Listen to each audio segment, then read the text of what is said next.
Okay, talking about IEA Q4, came in a little light. Not thrilled. I haven't given up on it, but I would have liked to have seen a better Q4. Long-term futures, I'd say roughly the same. It hasn't changed. Not a big change.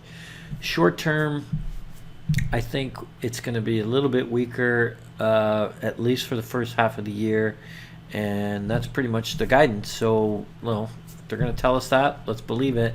And I think they're getting a pass right now until Q3, essentially. So, Q1 is probably going to be a little light. Q2 is probably going to be a little bit better, and then it's really Q3, Q4 where they better put up some numbers, or investors are going to get a little even more nervous. So.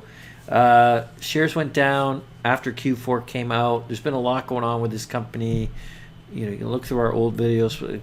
I'll give you a quick summary. They're in a good space, engineering, infrastructure, and a lot of it is renewables. Okay, so great, and they've been growing. The stock's been doing great. Shares got up to about $23, and it trickled down a bit, and then a big shareholder did a secondary, which means they sold them kind of like privately to a broker, and got out of a big position, very big.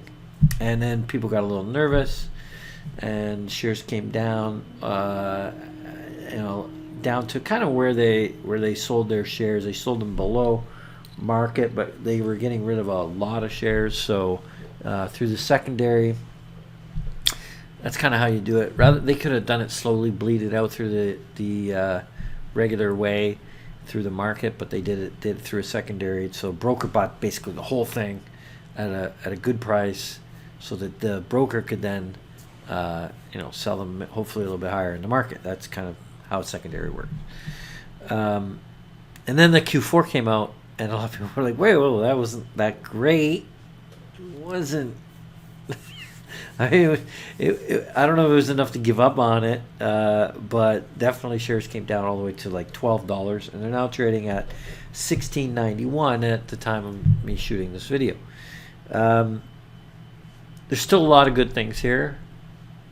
As I said, I do think Q1 and Q2 aren't going to be great, but I think they've kind of guided to that, and the market's absorbed that and figured that out. So they're going to get a pass. It's really Q3, Q4 that we're waiting on. So let's jump in to our model. It's still pretty good looking company.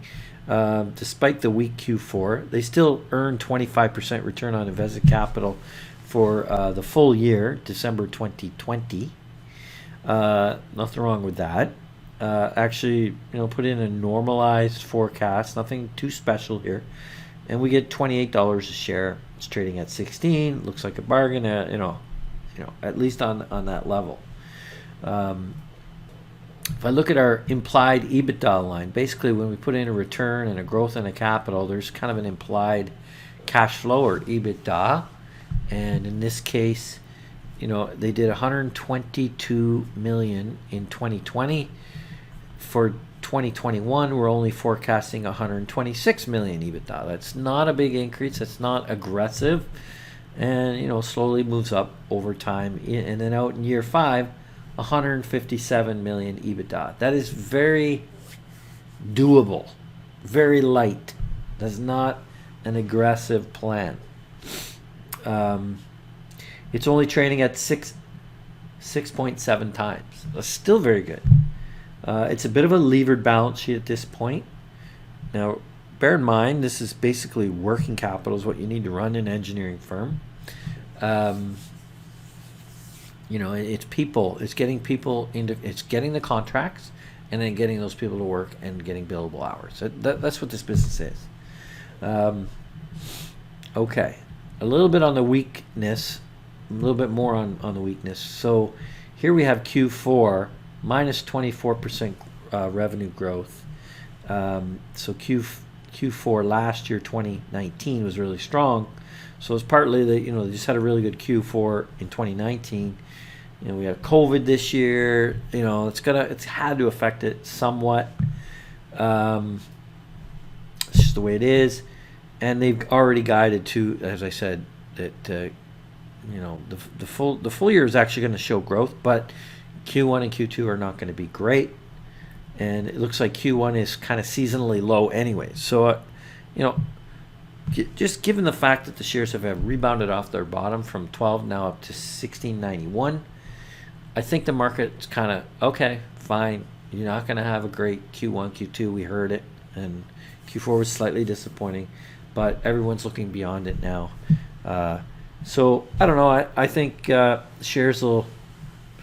I just think they're kind of fair right now, maybe even a little cheap, but they will have to deliver in Q3, Q4. It's really that simple.